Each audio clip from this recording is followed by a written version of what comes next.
대한민국 99%를 위한 편파 방송 나는 꼽살이다 184회 2부 시작합니다.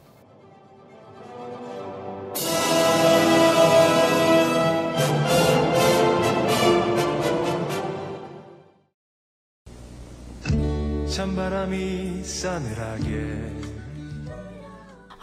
졸라 추워. 날이 추워지면 따끈하게 국밥. 그러다 더 추워지면 어떡하죠? 그렇다면 화끈하게 인삼삼. 가지산과 소백산의 절묘한 하모니. 인삼 국밥 합체. 겨울 별미 인삼 돼지국밥이 출시되었습니다. 으슬으슬 맹맹할 때 인삼 한 뿌리로 추위 날려버리는 건 어때요? 추위 파이어. 그리고 푸짐한 이벤트도 준비하고 있으니 많은 사랑 부탁드려요. 주문 전화 010-9625-3900. 직영 쇼핑몰은 한글 주소 가지산몰.com입니다. 골반 잡자 바로 잡자 바디로직. 선띠 오빠 요즘 몸매가 왜 이래요? 어우 진짜 나이 먹은 거 티네요. 아니 무슨 나 아직 젊다고. 이 배는 사실 고민이긴 해. 근데 배가 나와서 그런가 요즘 허리도 아프고. 아직도 바디로직 몰라요? 저 오다리 때문에 바디로직 입었는데 다리가 싹 붙잖아. 골반 좌우 상하 균형을 딱 맞춰줘서 통증만 좋아지는 게 아니라 저처럼 몸짱 될 수 있다고요. 진짜로? 와 그런 걸 혼자만 알고 있었어? 정말 밉다. 근데 이름이 뭐라고? 바디로직. 우리 통증 바로 잡자 바디로직. 몸매 교정 바로 잡자 바디로직. 자세가 좋아지는 골반 교정 타이즈 바디로직. 검색창에 골반 교정 바디로직. 삐딱한 남성 골반 허리에도 역시 바디로직입니다. 바디로직의 효과를 못 느끼셨다면 100% 환불해드립니다. 자세한 환불 조건은 홈페이지를 참조하세요. 저는 개구먼경 곽현아 수학연구소 곽수장 곽현아고요. 자, 은하계 최고의 용인 전문가 선띠 소장님. 자, 그리고 우리 우띨 우석훈 오빠와 함께 신책이 아니죠. 새로운 책 신작. 네. 국가의 사기에 관련돼서 얘기 나눠보도록 하겠습니다. 자, 낙곱살 제184회 2부도 역시 낙곱살의 살림살이를 책임져 주시는 광고주분들과 함께 하는데요. 저의 매력적인 목소리로 하나하나 소개해드릴게요. 대한민국 전 국민의 건강한 허리와 균형 잡힌 몸을 가질 수 있도록 도와주는 바디로직 리포머 팬츠와 부산에 계신 저희 아버지가 엄지척 인정 진짜 맛있대 했던 가지산 돼지국밥. 네, 낙곱살 2부에서도 함께 해주고 계십니다. 자, 낙곱살의 광고를 원하시는 분들요. 이메일 주소 naggobsal@gmail.com 낙곱살@gmail.com으로 문의 주시면 아주 친절하게 안내해 드릴게요. 자, 1부에 이어서 우띠 오빠의 새 책 국가의 사기를 주제로 계속 얘기를 나누겠습니다. 자, 다음으로 보니까요. 이것 좀 관심 가네요. 장기 불황에도 급성장한 산업이 있다. 뭐 장기 불황에도 그 드론 뭐 이런 거 요즘에 이 드론으로 평창 올림픽 때 그냥 멋있던데. 뭐 신재생 에너지 요거 태양광 아니 이거는 진짜로 게임 요번에 저도 조사하면서 처음 네. 전체 숫자를 봤는데 네. 2011년 기준으로 2011년 네, 공식적으로 그러니까 합법적으로 네, 다단계 판매 연수가 415만 명이었거든요. 예. 근데 2015년이면 4년 지났잖아요. 네. 그러니까 MB 때에서 박근혜 때, 근데 2015년인가 거기밖에 통계가 없어서 그랬는데요. 796만 명이에요. 뭐 거의 두 배로 뭐가 다단계 판매. 등록 판매 연수가 그렇게나 많나요? 네. 790 몇만 명이면 성인들 그러니까 경제활동 인구가 2,500만이라고 칠 때 네. 경제활동 인구 15% 정도였던 다단계 판매 등록 원수가 박근혜 정부 때 30%까지 간 거예요. 지금 우리 중에 한 명 지금 하고 있는 거 아니야? 부업으로? 그래서 제가 근데 그 통계는 좀 공정위 통계 너무 믿기 어렵다. 근데 야 그러면 700 몇십만? 네. 그래서 제가 이 대학생들이나 내가 아는 이 젊은 사람들한테 연락할 수 있는 연락해서 나는 이 숫자가 이상한데 당신이 보기엔 맞는 거 같냐 그랬더니 그럴 것 같다는 거예요. 자기가 간만에 친구들한테 전화를 하면 최근 일이거든요. 네. 반가워하지 않고 대뜸 너 요즘 다단계 하니? 이렇게 물어본다는 거예요. 그래서 이렇게 대학생들, 그러니까 암호화폐 했던 청년들 그 집단하고 상당수가 다단계가 또 겹쳐요. 야, 아니 근데 진짜 충격적이다 수치가. 어허, 네. 지금 보니까 그거는 좀 너무 많은 것 같아요. 작가님께서 자료를 더 찾아주셨어요. 2017년에는요 829만 명으로 늘어났답니다. 근데 그걸 공정위 어떻게 집계를 하지? 정상적으로 공정위 쪽에서 파악하는 거는 합법적으로 활동한 다단계는 이걸 다 주게 돼 있거든요. 그러니까 다단계로 그걸 하려면 다단계 한다 이렇게 등록을 해야 된단 말이에요. 한 명 한 명 다 등록을 해야 돼요. 그래요? 왜냐하면 예를 들어서 우리 그 대표적인 뭐 아메이라든지 누스킨 뭐 이런 브랜드를 보면은 거기에 내가 거기 등록을 해야 돼요. 그래서 내 아이디를 가지고 소개해주고 뭐 이런 게 있거든요. 이 다단계 이게 어느 정도로 통계가 자세히 나오냐면요. 상위 2015년 기준에 상위 1%가 16,172명이에요. 근데 상위 1%가 그 사람들이 5,104만 원을 연간 받아갔거든요. 네. 나머지 99%는 연간 53만 원. 연금? 연간? 네. 그러니까 1%가 한 5천에서 6천 사이를 받으면 나머지 99%는 쭉 그냥 돈을 내고 53만 원이 수당인 거거든요. 아이고. 근데 되게 충격적이네요. 이 매출액이요 4조 원 가까이 돼요.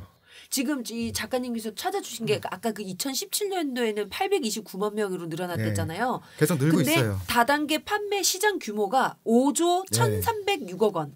업자 수는 124개인 걸로 그래서 이게 나타났다고 합니다. 무슨 신산업, 4차 산업혁명 이런 것보다 다단계 수치가 우리나라 신산업이 다단계였네. 네오 네트워크 마케팅. 옥장판이 우리 신산업이었어. 옥장판이.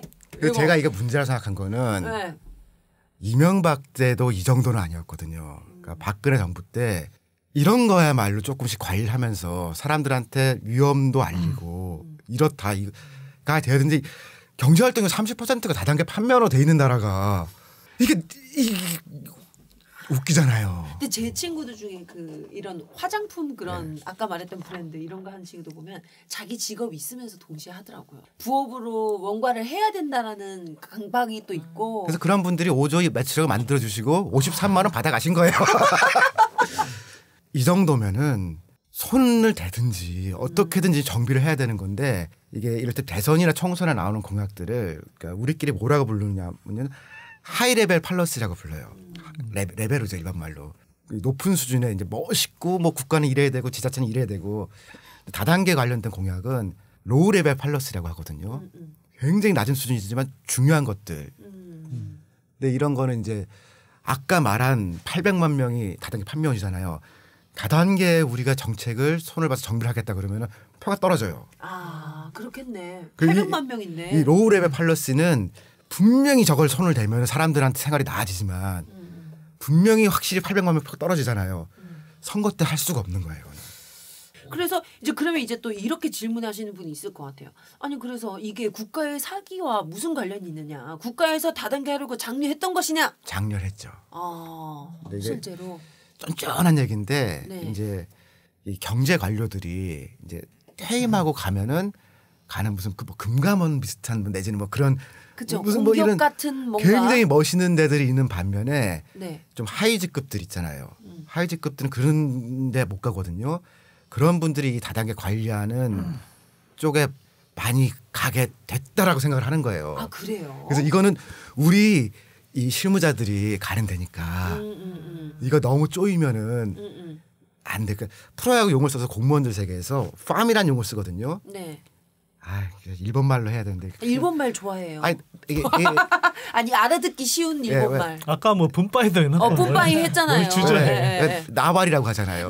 내 나발이. 내 나발이. 구역. 근데 이제 산업하는 사람들은 무슨 회사 이런 큰 데들이잖아요. 근데 실제로 경제 관련들을 갈 수 있는 그 나발이가 많지가 않아요. 특히 이제 국장급 이상이 높은 데 말고 밑에 사람들한테는 이게 작지만 자기는 나발이었던 거예요. 그러니까 이 탈탈탈탈 털면서 조금 더 하기 어렵게 하고 사고 난 데들 잘 공시하고 그런 일이 있다고 이제 알려주고 그러면은 조금 경고가 되잖아요. 근데 제가 보니까 이거는 중고등학교 교과서에 넣어야 돼요. 그러니까 다단계라는 거 이런 거지만 법은 이렇게 돼 있지만 많이 하면 안 좋다. 이런 정도는 알아야 되는데 일절 모르게 하는 거예요. 아 근데 우리 진짜 사실 중고등학교에 정규 편성해야 될 너무 내용들이 사실 너무 많은데 그 배워야 될 내용을 배우지 않고 영 좀 사회에서 좀 애들이 관심 없어하는 좀 쓸데없는 약간 그런 걸 배우는 것 같아서 제가 보니까 대학생들을 만나 보니까 다단계가 신산업이라 생각하더라고 진짜로. 만들고 이런 거 굴뚝 산업이고 IT는 저 공돌이들 하는 거고 이 네트워크 마케팅은 더 첨단 신산업이다. 약간 있어 보이네요. 네트워크 마케팅. 네. 거기다가 우리는 또 다국적에서 글로벌 네트워크 마케팅을 하는 거니까 이게 잘 몰라서 그렇지. 정말로 신산업이고 자기는 첨단의 개척자라고 하는 건데 고등학교 때 그거 다단계다. 좀 그러니까 진짜 1시간이라도 이건 알고 본인이 좋아서 한다면 그건 말할 필요 없어요. 근데 경제할 때 30%가 하는 거는 좀 이거 문제가 있다. 좀 과한 거 아니에요. 야, 근데 참 수치상으로는 굉장히 좀 충격적입니다. 네. 진짜 많네. 근데 이 얘기를 제가 이제 최근 어떤 방송국 국장이랑 이제 얘기를 한 적이 있었는데 자기네 방송에서 이 얘기를 못 한다는 거예요. 그래서 좀 민감한 문제군요. 이게. 한 번은 다단계라고 얘기를 했다가 저쪽에서 빡 와가지고서 저희가 검사님 앞에 서서 이제 결국은 재판까지 갔다는 거예요. 진짜요? 네, 그래서 그 판사님이 근데 판사님도 잘 다단계 모르잖아요. 오, 저기로 딱 꼬라보면서 왜 다단계를 욕하셨어요? 그랬더라는 거예요. 그래서 이게 왜냐하면 700만 800만 명이 목숨을 걸고 있는 그런 산업에 대해서 그런 산업인데 말을 한다. 그럴 때 꼭 해야 되는 거는 불법을 앞에 달아야 돼요. 불법 다단계다. 저도 이 책에 다단계 얘기 몇 번 쓴 적 있어요. 88만 원 썼는데 그때도 불법이라 썼거든요. 그 불법 떼고 쓴 게 이번이 처음이거든요. 불법은 당연히 나쁘고. 좀 이번에 좀 떨리시겠네요. 안 떨려요. 좀 떨리시지 않으신가요? 근데 이게 불법이라고 하면 피해 나가는 거지만 불법을 떼는 그 문제는 사실은 얘기를 거의 안 해요. 그러니까 불법에 대해서는 나쁜 놈은 나쁜 놈이다라고 하고서 그 옆에 덜 나쁜 놈은 그분은 합법이시고 그렇지만 합법이라도 너무 많다는 거예요 이게.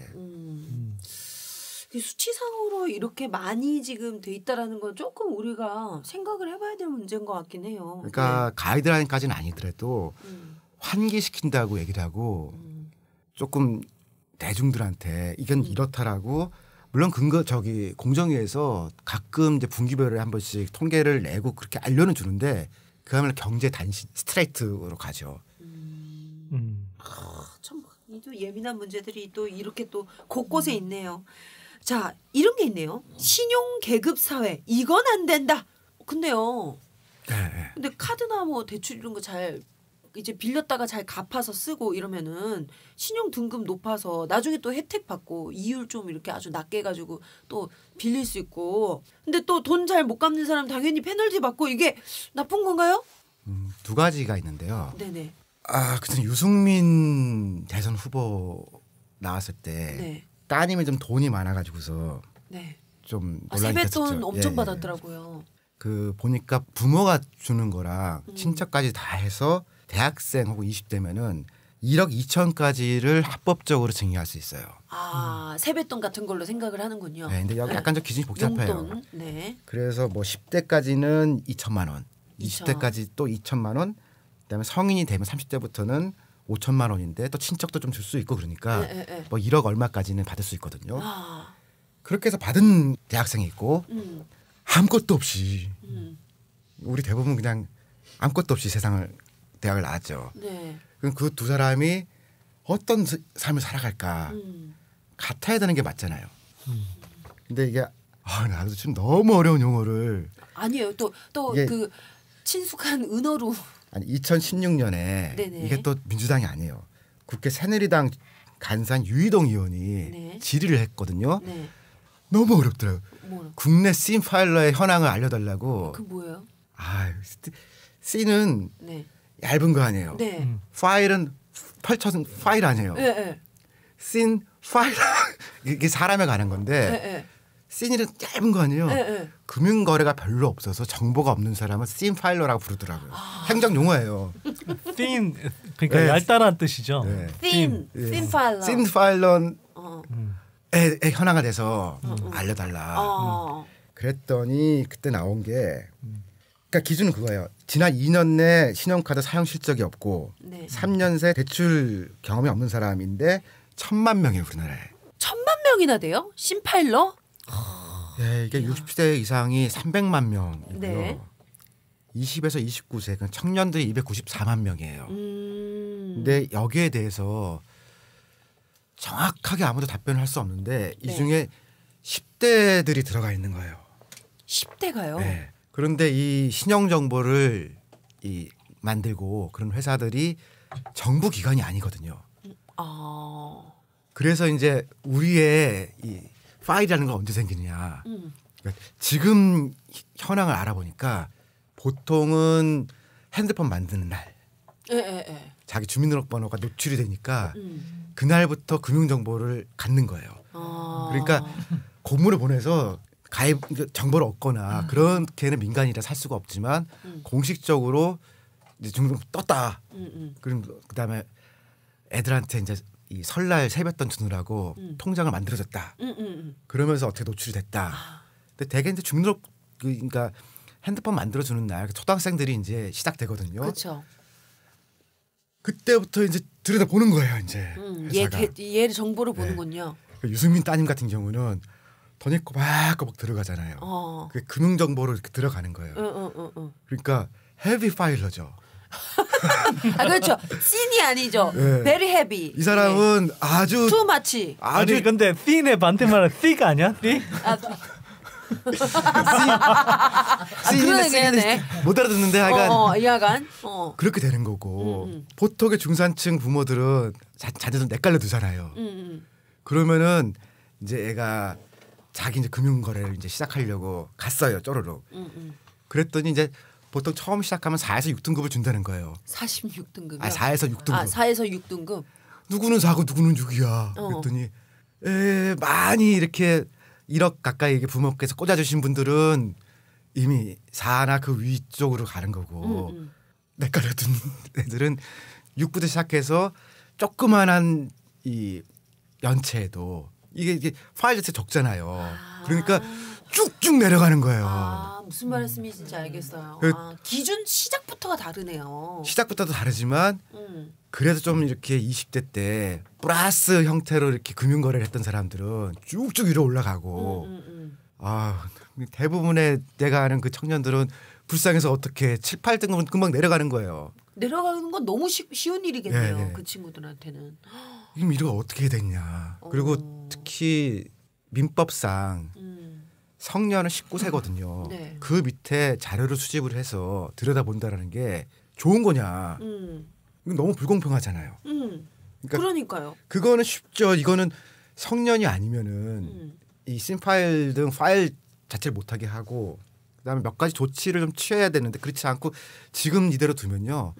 뭐 집, 직업 이런 것도 상당히 세습되는데 신용도 세습되는 거예요. 그대로. 진짜 그러네요. 이거는 좀 진짜 좀 생각지 못한 부분을 이번 책에 굉장히 많이 쓰신 것 같아요. 그러니까 너무 억울하잖아요. 대학교 때 그냥 이렇게 뭐 알바 조금 하고 그러고 이렇게 뭐 통장에 어떻다 보면 마이너스 됐고 막 그랬는데 금융회사에서 너 씬파일러 하고선 너 연체도 하네. 3만 원 연체예요. 후전하고 그러고선 쭉쭉 내리는 거예요. 이게 보니까. 한마디로 악순환이 또 그럴수록 또 계속되는 거고.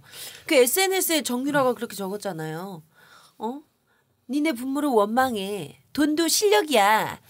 이랬다라는데 진짜 어떻게 보냐면 야 신용도 실력이야. 이렇게 얘기하겠다. 그래서 정말로. 이게 언제 결정적 영향을 미치냐면요.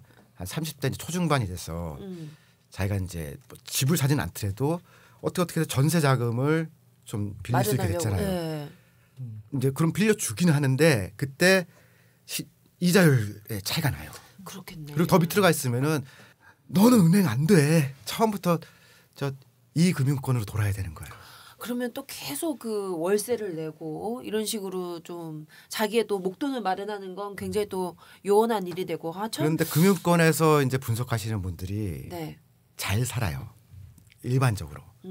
다른 뭐 분야보다. 그래요. 그러다 보니까 이런 거에 알긴 알더라. 내가 물어보니까 아는데 왜 말씀 안 했었어 그랬더니 우리 집에는 상관없어. 에이. 그래서 이게 지금 이 제도대로 하는 거면요 어린이날 내지는 뭐 이럴 때 선물 사줄 게 아니고 계좌에 돈 넣어줘야겠네. 꽂아줘야 된다는 거예요 지금. 야 진짜 그렇겠네요. 내가 정신 못 차리고 애 지금 변신 로봇 사주고 너 무슨 짓을 한 거야. 얘 계좌에 지금 현금을 꽂아줘야 될 일이네 지금. 그래야 이 심파일러에서 나오고. 근데 이게 큰 돈도 아닌데 네. 한국의 청년들이 사회에 딱 나오려고 그럴 때 너는 심파일러야 그러면서 쫙 너 신용 떨어뜨려야지 하고 이게 말이 되냐 이거죠.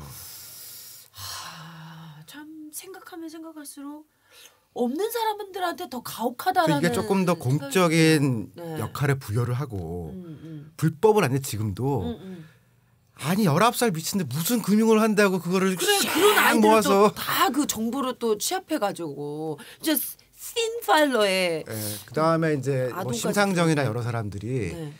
청년들 이거는 뭐 손학규도 한 얘기고 뭐 매칭 펀드를 하든 여러 가지 방식으로 사회를 출발할 때 목돈을 한번 마련해 주자라는 그런 아이디어는 많이 있거든요. 네. 경기도에서도 지금 도지사님이 하자고 하시는 거고 이거랑 연결해서 첫 신용을 할 때 이게 500만 원이 1000만 원이든 공평하게 꽂아주자. 그리고 그 정도는 사실은 그 청년 목적으로 가는 거거든요. 그 친구가 그 돈을 잘 관리를 해서 좋은 신용으로 갈지 떨어질지는 본인이 살 일이지만 지금과 같이 그냥 마이너스 출발하는 것들은 최소한 막아줘야 되지 않겠냐라는 생각이 들더라고요. 네. 이 심파일러 너무 어렵더라고요. 심파일러 저도 오늘 처음 행정용어 하나 배웠네요. 심파일러. 아니 국회에서 대정부 질의를 하는데 공식 용어로 이게 다 나와 있는 거예요. 질문 그 받으신 분은 되게 당황하시고 계세요. 아니죠. 거기는 이제 신용평가 회사니까. 그러면 아시겠네. 잘 알아듣죠. 아하, 그래서 그렇군요. 이게 그때 상황을 제가 물어봤어요. 어떤 일이 벌어졌냐 그랬더니 물어본 사람은 작정하고 물어봤고 들은 사람은 작정하고 알려주겠다고 딱 됐기 때문에 다른 사람들은 뭐야? 무슨 일이 벌어졌는지도 모른다는 거예요. 둘만 서로 소통했네 그냥. 심파일러 정보 갖고 계신 거 주시겠어요? 네. 끝. 참 아까도 말씀드렸지만 그 신스틸러는 진짜 신파일러는 진짜 오늘도 처음입니다. 그리고 이 신용 등급조차도 어떻게 본다면 자신의 그 가정 환경으로 인해서 이렇게 또 달라질 수 있다는 그 거예요. 다른 거에 대해서 차별이 있는 거는 알겠지만 금융은 사람들이 편하게 살기 위해서 도와주자는 건데 이것도 출발도 하기 전부터 낙인을 찍어놓고서 해보세요. 나는 이건 안 될 것 같아요. 이건 좀 진짜 문제 있는 부분이네요. 네.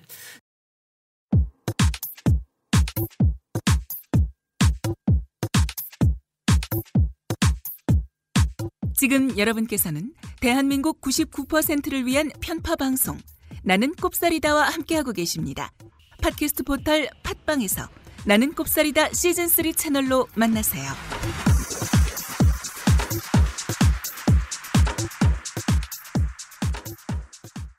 자, 그 다음을 보니까요. 한국에서 공무원은 진짜로 존경받는가? 이런 질문이 있는데요. 근데 사람들 사실 공무원들 자기가 공무원 아니면 공무원 욕 많이 하잖아요. 저 철밥통이라고 막 일 제대로 안 한다. 그리고 돌아가서 자기 아들한테는 공무원 하라고 하죠. 그렇잖아요. 야, 공무원 돼야 돼 막 이렇게 얘기를 하는데 자, 그래서 사실 뭐 소방관 분들, 경찰 분들 뭐 이렇게 힘든 분들 외에는 그렇게 존경이라는 단어와는 이렇게 가깝지 않은 분들인데 왜 이런 질문을 하신 거예요? 한국에서 공무원은 진짜로 존경받는가? 공무원을 한국, 일본이 보니까 대표적으로 싫어하는 나라들이더라고요. 한국, 일본이요? 네, 그래서 공기업이나 이런 공공 부문의 고용 숫자가 한국이 좀 낮아요. OECD 반 정도 수준이거든요. 네. 일본도 한국 정도 수준이에요. 그러니까 이 두 나라가 공무원을 굉장히 싫어해요. 약간 문화적인 것도 있고 역사적으로 공무원들이 좀 폐악질을 한 것도 좀 있는 것 같더라고요. 그래서 몇 가지 여론조사를 보니까 공무원 싫어요라고 답한 사람들하고 국회의원 싫어요라고 답한 비율이 비슷해요. 그러니까, 비슷할 것 같아요. 왠지 그러니까 느낌에. 국회의원 수를 늘리면 어떻겠습니까라고 하면요. 80%의 국민이 절대 안 돼요라고 대답을 해요. 공무원 숫자 늘리면 어떻게 되겠습니까라고 하면 80%가 안 된다고 대답을 해요. 싫은 거예요. 싫은 거야. 그리고 나쁜 놈도 많아요. 근데 이제 전체적으로는 이제 2000년대 초반까지는 다른 나라들도 작은 정부를 얘기하면서 공공 부분이나 이런 데 줄이는 게 추세였어요. 근데 미국도 오바마 이후로 어느 정도 정부가 다 충분하냐라고 하면서 공공 부분을 좀 늘리는 게 지금 추세거든요. 늘려야 돼요. 근데 우리는 너무 싫어요. 근데 두 가지가 같이 가야 될 것 같더라고요. 그러니까 문제 있는 공무원 분야들 있거든요. 뭐 모피아라고 얘기하지만 뭐 핵 마피아 그다음에 물 브라더스라고 하는 불고기 브라더스 들어봤는데 물 브라더스. 그거는 4대 강 등 해가지고서 강과 관련된 일을 하시는 분들은 또 아주 이 브라더스라고. 물 브라더스. 네. 그런 사람들이 있거든요. 교육 마피아라는 표현을 썼는데 제가 보는 이건 조금 마피아는 아니고 교육 유토피아 같더라고요. 그건 또 뭔가요? 교육하시는 분들의 유토피아. 근데 학생 유토피아가 돼야 되는데. 그러니까 교육. 이건 그러니까 이 교육과 관련된 분들은 아주 유토피아 같아요.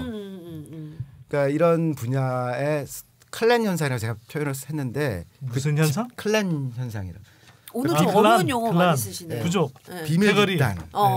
그 불어로 하면 클랑데스탄이라서 비밀스러운 집단이거든요. 그런 문제에 대한 개혁과 함께 또 정부 부분은 커질 거거든요. 근데 중간중간에 문제가 있는 걸 해소하지 않으면은 괴물처럼 될 거거든요. 이 두 가지가 동시에 이제 진행돼야 되기 때문에 결국 몇 년 후에 봤을 때 공무원이 존경스럽냐 사람들이 존경하는 나라가 돼야죠. 그렇게 돼야 된다라는 말씀이신데 근데 사람들이 지금 대통령 공약 중에 바로 그거잖아요. 공공 일자리 확대. 특히 이제 뭐 경찰, 소방, 사회복지 같은 분야는 뭐 제가 느끼기에도 인력이 굉장히 좀 부족한 분야라 이번에 그 제천 화재 때는 뭐 잇따른 이 화재 참사 때 보면은 소방관이 굉장히 부족하다 이런 게 좀 문제점 많이 드러나고 있는데 그래서 야당 빼고는 그래도 굉장히 공감대가 있지 않나요? 네, 말씀하신 대로 근데 좀 이게 늘려야겠다. 고민이 뭐냐면요. 네. 갤럽에다 이제 제가 조사를 한번 해봤는데 이렇게 물어봤어요. 그러니까 공공 부분에서 청년들을 더 많이 고용해서 청년 실업 문제를 완화시키는 것을 어떻게 생각하시냐. 찬성률이 86%예요. 그리고 그건 보수 지역도 굉장히 높게 나와요. 그래서 울산 뭐 이런 데 당연히 해야지. 똑같은 질문을 이제 크로스 체크하기 해가지고서 공무원 수 늘리면 어떻게 생각하세요? 그러면 80%가 절대 안 돼요. 특이하다. 왜 그러지? 그러니까 공무원을 이렇게 늘려서 사회 기본 인프라라든가 혹은 일할 수 있는 사람들 늘려서 안전과 우리 복지 서비스를 좀 늘리자. 그러면 좋아요. 그러다가 공무원 늘릴까요? 그러면 안 돼요. 이중적 감정이 있는 거죠. 우리 주변에 서비스를 해주는 사람이 많으면 좋겠는데 내가 만난 공무원 딱 생각하면 제가 얼마 전에 호텔에서 차 한잔 마실 일이 있었는데 식구들이 모여서 잔치를 하더라고요. 되게 비싼 호텔이었어요. 공무원 7급 합격했다고 식구들이 모여서 자랑스러워요. 그도 잔치할 것 같은데. 네. 근데 자기 자식이나 이 조카일 땐 그렇고 다른 사람이 공무원 된다 그러면은 그러니까 어떻게 보면 우리가 좀 부끄러운 근현대사를 지나면서 국가라는 건 나쁘고 공무원은 진짜 상정 못할 사람이다. 그런 게 있어요. 그리고 분야별로 나쁜 놈들 보면 또 사실 나쁜 것도 맞고 이걸 어떻게 문제 풀면서 공복이잖아요. 우리가 퍼블릭 서번트인데 지네끼리 서브하는 사람들이라고. 그러니까 참 이런 편견이 좀 없어질 수 있도록 잘해야 없어질 거 아니에요. 그러니까요. 그래야 되는데. 네, 제가 조금만 더 말씀드리면 이거 이제 공약 준비하고 막 그럴 때 몇 년 전 일이에요. 그래서 이제 우리나라 제일 필요한 것들에 대한 공공 서비스를 쭉 조사를 했거든요. 그때 진짜 본 건데요. 이거는 언론에서 많이 이제 부각은 안 시켰는데 그렇다는 거 이게 이 부자동차 출동을 하려면은 3명인가 있어야 된다는 거예요. 최소. 그러니까 운전하신 사람 두 사람이 있어야 되는데 실제로는 많은 작은 지자체에서 스탠바이 상태에서 그게 안 된다는 거예요. 불이 났다고 하잖아요. 그럼 2명이라도 달려가야 되는데 가면 불법, 안 가면 불. 어머. 그 상태인 거예요. 그러니까 아마 서울이나 이제 큰 데는 인력이 그래도 좀 모아 있고 안 되면 옆에 동네에서도 오는데 진짜 이 읍면으로 가잖아요. 그러면은 카바하는 범위가 굉장히 큰데 실제로 이제 뭐 아파서 어디 빠지는 사람 뭐 빠지는 이렇게 하다 보면은 실제로는 불자동차가 나갈 수도 없고 안 나갈 수도 없는 그런 상황인 거예요 우리가. 참 그래서 이런 정말 저는 소방 뭐 경찰 이런 사회복지사분들은 진짜 늘려야 된다라고 느끼고. 근데 그렇게 하면은 사람들이 늘려야지 하다가 공무원 수 늘리면 안 돼. 야, 근데 그 들리는 얘기로는 제천 하자태는 소방관 50명이 출동했는데 이번에 그 세브란스 신촌 세브란스 불났을 때는 소방관 500명이 또 출동을 했다고. 이거 보면은 확실한 좀 뭔가의 차이점이 느껴지는 부분이 있는 것 같아요. 자, 넘어가 보겠습니다. 자, 그렇다면 다음 국가의 이름으로 국민들에게 사기치지 않는 나라를 만들려면 어떻게 해야 될지 이 점이 더 궁금해지는데요. 이 책의 마지막 장 제목이 안녕하세요. 감사합니다. 이 두 가지만 잘해도 기본은 땡땡땡인데요. 자, 안녕하세요. 감사합니다. 나 이거 맨날 하는데 이거 이러면은 국가에 나 요즘 엄청 많이 해. 하루에 수십 번 하는 거 여기 제일 많이 하는데 이분 장코대로도 하고 막 그거를 10년 전부터 했었어야죠. 엄청 많이 해. 지금이라도 한 10배속으로 할까 봐. 왜 우리한테는 안 해? 안녕하세요. 반갑습니다. 선대입니다. 아까 전화를 못한 거죠. 자, 안녕하세요. 감사합니다. 근데 이 두 가지만 잘해도 국가의 사기를 막을 수 있다는 뜻이에요? 뭐예요? 네, 그럼 개인도 저는 그렇게 생각하거든요. 뭐 착한 사람이 되는 건 되게 어렵고 지혜로운 사람은 딱도 없고 뭐 자애로운 사람 그거 뭐 죽을 때까지 못하는 건데 인사하고 감사만 잘해도 아주 개차반 취급은 안 받아요. 근데 국가도 같아요. 모든 조직이 다 같아요. 인사는 사람을 뽑는 거잖아요. 감사는 잘못된 걸 잡는 거잖아요. 그러니까 사람이 인사와 감사만 잘해도 되는 것처럼 사실 이 모든 정권이 인사와 감사만 잘해도 기본은 해요. 또 그런 또 어떻게 한번 뭐 이중적인 의미가 있는 거네요. 인사. 아니 뭐 마찬가지예요. 인사 잘해야 되는데 그 박근혜 인사 개판이잖아요. 감사 아무것도 안 하고. 정말 이 또 그 굉장히 핵심적인 또 얘기네요. 어떻게 말씀하시는 것 보니까 지금 안녕하세요 감사합니다. 대단해. 제일 잘하고 있어요. 아니 그것만 잘해도 쟤 개차반이야라는 소리까지는 안 들어요. 야 그래도 걔 인사성은 바르다. 감사할 줄 알아. 그래 인두껍을 쓰고 그 정도는 해야지. 이 두 가지만 해도 막 욕하다가도 좀 빼주잖아요. 걔 나 못 본 척했어. 그럼 막 그다음에 맞아 그 고맙다고 말하는 거 본 적이 없어요 하고. 그렇죠. 인사 서로 아는 척 좀 하고 감사할 줄 알고. 그럼요. 네, 그렇죠. 이게 진짜 중요한 그러니까 마음으로도 그거 하면은 성인이 되는 거죠. 아니, 너 요즘 진짜 하도 하다 보니까 진짜 이 진심이 막 실리는 것 같아. 요즘 표정 좋아요. 나중에 감사해. 시나 늘 감사해. 국가가 됐을 때 그때 그 두 가지만 잘하면 돼요. 좋은 사람 뽑고 나쁜 짓 하지 않게 감사하고. 참 좋은 뜻입니다. 근데 요번에 기가 막히더라고요. 뭐가요? 저는 한국을 대표하는 대기업들은 감사가 상인 감사가 있는 줄 알았어요. 왜냐면 제가 이제 회사에 있을 땐 그랬었거든요. 근데 갑자기 기분이 이상한 거예요. 그러니까 뭐냐면은 이 출발이 4대강부터 출발을 했어요. 4대강을 할 때 이 수자원공사에서 돈을 좀 잘못해서 뭐 8조, 10조 뭐 이렇게 해서 좀 정부가 지급 보증 해주면서 이렇게 버티거든요. 그 시절에 일부분의 감사를 하셨던 감사실장을 하셨던 분이 사장님 되셨더라고요. 감사하셨던 근데 분에서 감사를 너무 잘해서 거기서 이제 굉장히 철학적인 질문을 또 하나 드린 건데 그게 수자원공사라는 그것도 공기업이지만 기업이거든요. 기업 입장을 볼 때 자기가 손해를 보는 일 아니에요. 그러면 그걸 하지 못하도록 일단 경고를 하고 막아야 되는 사람이 감사인데 그 사람이 공을 세워서 사장이 된 거거든요. 그럼 못 본 척해줘도 고맙다고 예를 들면은 그렇게 감사를 받아야 될 사람이 감사는 아니잖아요. 이게 굉장히 좀 감사는 지적질을 하고 하지 말아라고 하는 사람인데 그러니까 감사 가만히 있어서 사람 돼서 고맙습니다 해서 사장이 된 거예요. 정말 큰 공을 세우셨네요. 그래서 제가 그러니까 보니까 공기업 사장이나 뭐 여러 가지로 유명한 사람들을 쭉 떠올려봤는데 최근에 감사로 유명해진 사람을 한 명도 모르겠더라고요. 제대로 감사를 다들 감사하면 감사 스타가 되고 막 그래야 되는데 감사 스타 본 적 없는 것 같아요. 그러니까 진짜 딴 건 몰라도 감사라는 자리는 또는 아예 감사위원회를 구성해서 시민 단체들 중에 좀 전문성을 키워서 할 수 있는 데가 들어가거나 아니면 그러니까 양심적인 전문가 집단들이 좀 들어가서 그 자리를 채우는 게 저는 맞겠다 그래서 싶어요. 그리고 한국을 대표하는 현대자동차, 삼성전자는 어떻게 하시나 네. 하고 역시 금감원에 보면 다 공개된 자료를 봤더니 네, 공개된 자료 봤더니 이렇게 큰 회사면은 앉아서 감사만 하는 분이 있을 것 같잖아요. 네, 따로 있을 것 같은데요? 형식적인 감사위원회가 엄청 멋있게 있어요. 근데 그 감사위원회가 기본적으로는 사회이사로 구성되어 있더라고요. 그래서 결국 한 명도 상임 감사가 없어요. 그리고 그걸 뒷받침해주는 감사팀도 감사하는 게 아니고 이 사람들 행정 지원해주는 서너 명 정도더라고요.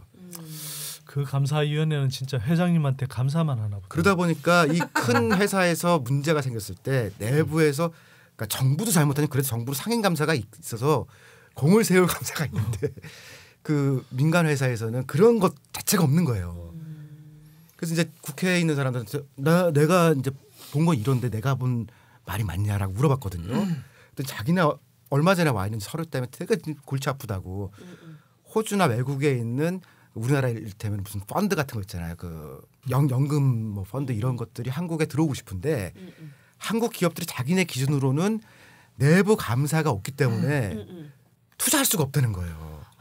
그러니까 우리는 감사위원회가 이렇게 해서 뭐가 있다라고 했는데 우리끼리만 그냥 멋있다 그랬는데 그런데 자기네 내규에 의하면은 상임으로 일정한 권한을 가진 게 없으면은 내부 체크 시스템이 없는 거예요. 없는 거예요 지금. 아니 굉장히 또 충격적인 얘기네요. 어떻게 본다면 아니요 이렇게 우리 뭐 선진국이야 우리 지금 경제가 이만큼 발달돼 있는데 이런데 우린 내부적으로 이렇게 정화작용을 전혀 할 수 없다는 그래, 얘기인데. 야 인사는 못한다 치고 감사도 이렇게 하냐. 감사합니다 좀 제대로 합시다. 아 정말. 그래서 이거 전체적으로 감사 시스템은 그러니까 정부나 민간 다 한 번씩 점검을 해야 되는 상태가 된 거예요.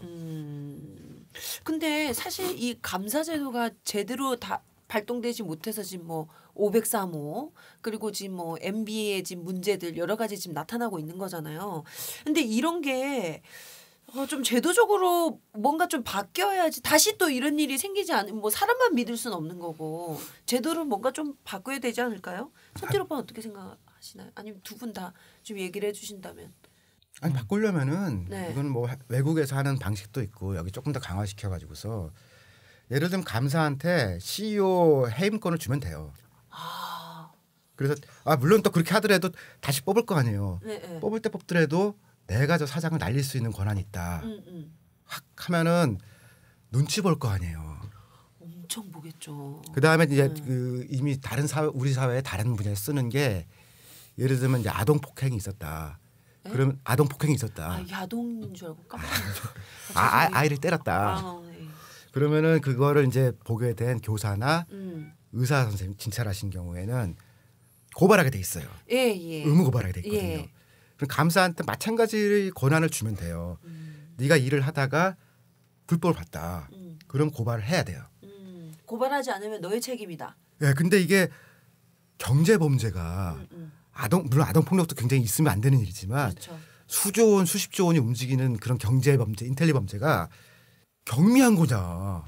지금 법 해석 보니까 경미한 것 같은데. 예, 근데 그 감사한테 그래서 권한도 주고. 근데 네가 이제 불법을 봤는데 네가 의무 고발을 안 했으면은 너도 같이 가세요라고 그 정도 해놓으면은. 야, 그쵸. 그런 정도의 시스템이 돼 있으면 굉장히 괜찮을 것 같아요. 이거는 여야가 사실 다 합의하기 쉬운 거거든요. 여기 공감 못하면 문제 있는 거 아니에요? 근데 이제 몰랐던 거예요.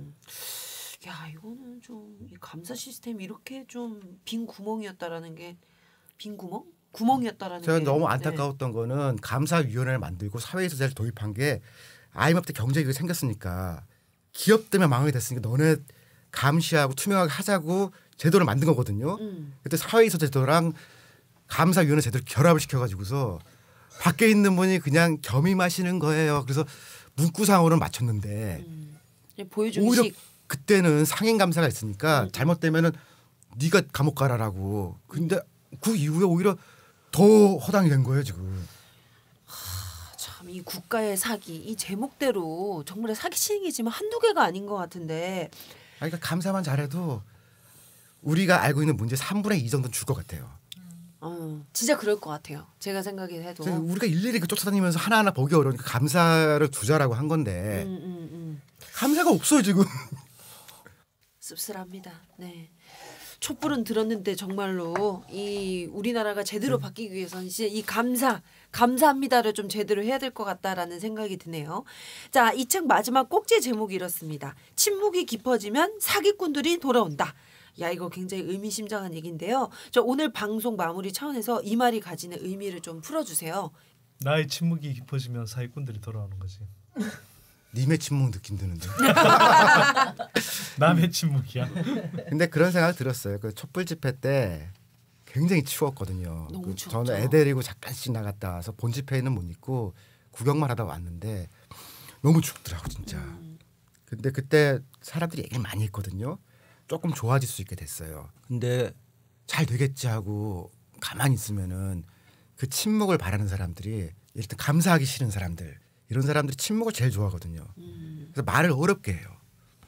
겁내 복잡하게 하고 이거는 너랑 상관없는 일이니까 라고 그렇게 만들거든요. 심파일러만 봐도. 아 근데 나랑 내 자식이랑 내 친구들이 걸렸는데 이 남의 일은 아니거든요. 그렇죠.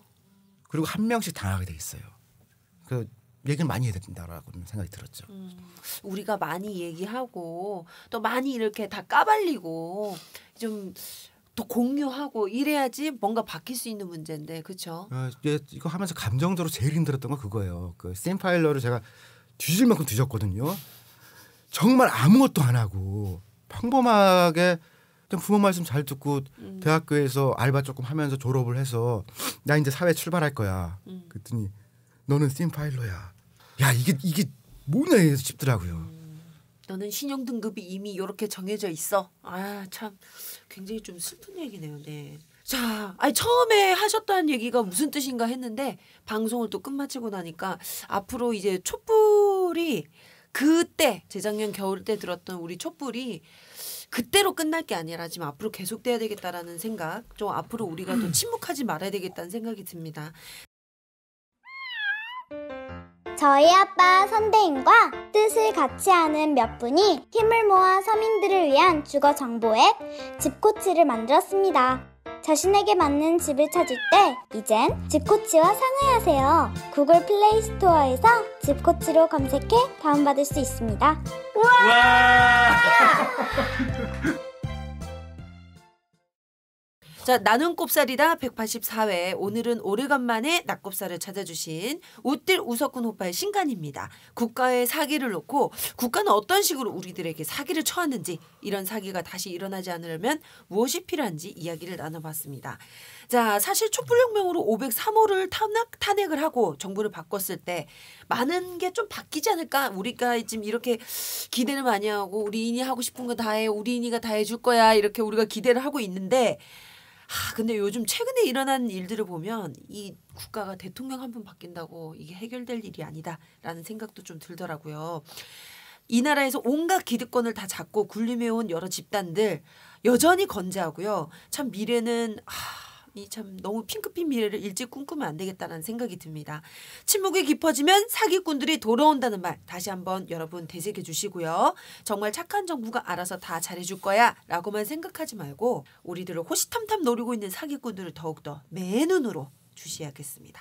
자, 오늘 육아하느라 너무 바쁘시고 아주 피곤해 쩔어 계신 우리 웃딜 우석훈 오빠 진심으로 감사드립니다. 자, 은하계 최고의 용인 전문가 선뜰 선도연 오빠 감사드리고요. 전 지금까지 곽현아 수학연구소 곽소장 곽현아였고요. 지금까지 들어주셔서 감사합니다. 다음에 또 만나요. 안녕. 와!